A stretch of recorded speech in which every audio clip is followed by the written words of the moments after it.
అండి. ఎలా ఉన్నారు? ఈరోజు మనం వైట్ చికెన్ అనేది చేసుకుందాము. ఓన్లీ పచ్చిమిర్చితోనే. ఇది నాన్, బటర్ నాన్, చపాతీలోకి, రోటీలకి దేంట్లోకైనా బగారా రైస్‌లకి దేంట్లోకైనా పర్ఫెక్ట్‌గా సెట్ అవుతుంది. ఇక లేట్ చేయకుండా మనం వీడియోలోకి వెళ్ళిపోదాము. సో, నా వీడియోస్ నచ్చినట్టయితే ప్లీజ్ లైక్ చేసి షేర్ చేయండి. ఇలాంటి మంచి మంచి వీడియోస్ మీకోసం తీసుకొస్తూనే ఉంటాను. ఇంట్లో ఉన్న ఇంగ్రీడియెంట్స్‌తోనే సింపుల్‌గా ఎలా చేసుకోవాలని నేను క్లియర్‌గా ఎక్స్‌ప్లెయిన్ చేస్తాను. ఇప్పుడు మనం దీంట్లోకి కావాల్సిన ఇంగ్రీడియెంట్స్ చూద్దామండి. నేనిక్కడ 3 ఉల్లిపాయలు తీసుకున్నాను. అలాగే 10-15 జీడిపప్పు, ఒక 5 బాదం పప్పు తీసుకున్నాను. ఒక 10 మినిట్స్ నానబెట్టుకున్నానండి. అలాగే కావాల్సినంత అల్లం వెల్లుల్లి పేస్టు, అంటే ఒక స్పూన్ అల్లం వెల్లుల్లి పేస్ట్ తీసుకున్నాను. ఫ్రెష్ క్రీమ్, ఒక నిమ్మకాయ జ్యూస్ తీసుకున్నాను. చెక్క, లవంగ, 15-20 మిరియాలు, ఇలాచీ తీసుకున్నాను. ఒక స్పూన్ వచ్చేసి జీలకర్ర, ఒక 10-15 పచ్చిమిర్చి తీసుకున్నాను. ఎందుకంటే పచ్చిమిర్చితోనే మనకు కారం రావాలి కాబట్టి. ఒక స్పూన్ గరం మసాలా, ఒక స్పూన్ మిరియాల పొడి, ఒక స్పూన్ వేయించిన జీలకర్ర పొడి, ఒక టీ స్పూన్ వచ్చేసి మనకి పసుపు, ఉప్పు తీసుకున్నా. పెరుగు 100 గ్రామ్స్ తీసుకున్నాను. నేనిక్కడ హాఫ్ కిలో చికెన్ తీసుకున్నానండి. దీంట్లో కొద్దిగా ఉప్పు, అలాగే ఇందాక నేను చూపించిన లెమన్ ఏదైతే ఉందో లెమన్ వేసుకొని ఇది కొంచెం నీసు వాసన రాకుండా మసాజ్ చేసి పెట్టుకోవాలి. చూస్తున్నారు కదా! ఇలా మనము కొద్దిగా మసాజ్ చేస్తూ చికెన్ అనేది మ్యాగ్నేట్ చేసుకోవాలండి. ఇలా మ్యాగ్నేట్ చేసుకొని ఇది పక్కన పెట్టుకోవాలి. ఒక జస్ట్ 10 మినిట్స్ అన్న ఇది పక్కన ఉండాలి. వీలైతే ఒక హాఫ్ అన్ అవర్ వరకు పెట్టుకోండి, ప్రాబ్లం లేదు. నేను చూపిస్తున్నట్టు మంచిగా మసాజ్ చేస్తూ చేసుకోవాలి. ఇది దేంట్లోకైనా పర్ఫెక్ట్‌గా సెట్ అయ్యే కర్రీ అండి. ఇప్పుడు మనము ఇందాక చూపించిన ఉల్లిపాయలు ఏవైతే ఉన్నాయో అవి మిక్సీ పట్టి పెట్టుకున్నాను. అలాగే జీడిపప్పు వేసి మిక్సీ పట్టుకున్నాను. ఫ్రెష్ క్రీమ్ అండి ఇది. మీ దగ్గర ఫ్రెష్ క్రీమ్ లేదు అంటే గనక పాల మీద మీగడైనా వేసుకోవచ్చు. స్టవ్ మీద పాన్ పెట్టుకొని నేను 2 స్పూన్స్ ఆయిల్ వేసుకొని ఇందాక మీకు చూపించిన మిరియాలు ఏవైతే ఉన్నాయో అవి వేసుకుంటున్నాను. అలాగే చెక్క, లవంగం, ఇలాచి, అలాగే జీలకర్ర ఇవన్నీ కూడా ఇప్పుడు ఆయిల్‌లో వేసుకుందాము. లో టు మీడియం ఫ్లేమ్‌లోనే పెట్టుకోండి, లేకపోతే చిందుతుంది. సో, ఇవి వేసుకున్న తర్వాత ఇవి కొంచెం ఫ్రై ఉన్నప్పుడు మనం ఇందాక చూపించుకున్న ఉల్లిపాయ పేస్ట్ అయితే ఏది ఉందో అది ఇప్పుడు వేసేసుకుందాం. చూస్తున్నారా? ఉల్లిపాయ పేస్ట్ అనేది వేస్తున్నానండి. ఇది కూడా కాస్త పచ్చివాసన పోవాలి. మళ్ళీ చెప్తున్నాను, మీ దగ్గర ఒకవేళ ఫ్రెష్‌గా ఉన్న క్రీమ్ లేదు అంటే మీరు పాల మీద థిక్ మీగడ ఉంటుంది కదా! దాన్ని జస్ట్ మిక్సీలో వేసుకొని ఒక్కసారి అలా బ్లెండ్ చేసుకొనైనా వేసుకోవచ్చు, ప్రాబ్లం లేదు. ఇప్పుడు దీంట్లో అల్లం వెల్లుల్లి పేస్ట్ అండి. ఒక స్పూన్ అల్లం వెల్లుల్లి పేస్ట్ వేసుకుంటున్నాను.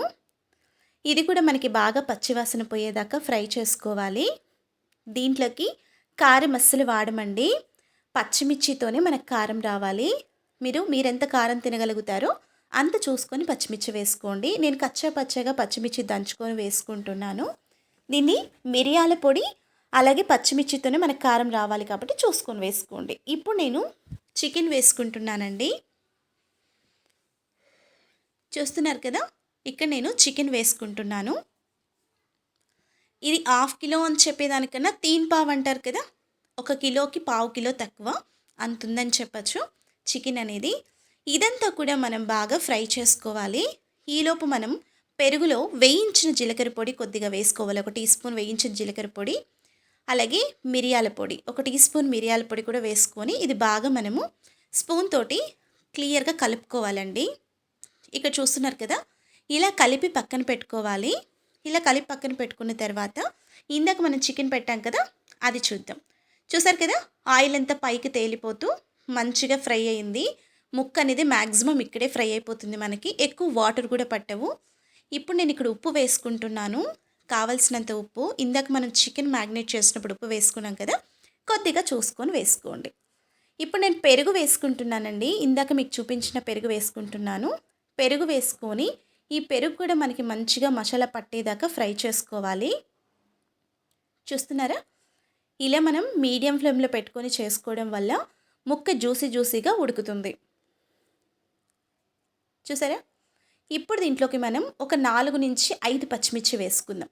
ఇందాక పచ్చిమిర్చి వేసాం కదా అనొచ్చు మీరు. ఇలా వేసుకుంటే ఆ పచ్చిమిర్చి దీంట్లో కుక్ అయినప్పుడు తింటే చాలా టేస్టీగా ఉంటుంది. ఇలా కూడా ఒకసారి ట్రై చేయండి.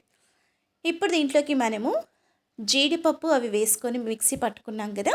అవి వేసుకుందామండి. ఇది కూడా మనకి కొంచెం ఫ్రై అవ్వాలి. మీరు చూస్తుండొచ్చు మనకి ఆయిల్ సెపరేట్ అయిపోయి కర్రీ అనేది బాగా కుక్ అయింది. అంతేనండి, దీనికి ఎక్కువ ఇంగ్రీడియంట్స్ కూడా అవసరం లేదు. ఇప్పుడు మనం ఇక్కడ ఫ్రెష్ క్రీమ్ వేసుకుంటున్నామండి. ఆఖరిన కొద్దిగా ఫ్రెష్ క్రీమ్ అనేది వేసుకుందాం. స్టార్టింగ్లోనే వేయాల్సిన అవసరం లేదు ఫ్రెష్ క్రీమ్ అనేది. చూస్తుంటేనే తినాలనిపిస్తుంది కదా. చాలా సింపుల్గా చేసుకోవచ్చు, తక్కువ ఇంగ్రీడియంట్స్ తోటి. ఎంతో సింపుల్గా ఉన్న వైట్ చికెన్ మీరు కూడా ట్రై చేయండి. మీకు ఎలా కుదిరిందో కూడా నాకు ఖచ్చితంగా కామెంట్ చేయండి. ఎవరికైనా యూజ్ అవుతుందంటే తప్పకుండా షేర్ చేయండి. చూసారా, మొత్తం దగ్గరికి వచ్చేసింది. రుమాలి రోటీలకు కానివ్వండి, నాన్, బటర్ నాన్, లేదంటే బగారా రైస్ అంటాము, జీరా రైస్ అంటాం, దేంట్లోకైనా పర్ఫెక్ట్గా సెట్ అవుతుంది. చాలా టేస్టీగా ఉంటుంది. ఆఖరిన కొద్దిగా కొత్తిమీర, ఇక్కడ కొద్దిగా గరం మసాలా, మిరియాల పొడి కూడా నేను వేస్తున్నాను. మీరు చూడొచ్చు. ఇవి జస్ట్ ఫ్లేవర్ ఇస్తాయి. పైన జస్ట్ గార్నిష్ లాగా వేస్తున్నాను. మనకు ఆల్రెడీ వేసుకున్నాం కాబట్టి సరిపోతుంది. ఏంటి, నచ్చిందా? నచ్చితే ఖచ్చితంగా నాకు కామెంట్ చేయండి. Thank you.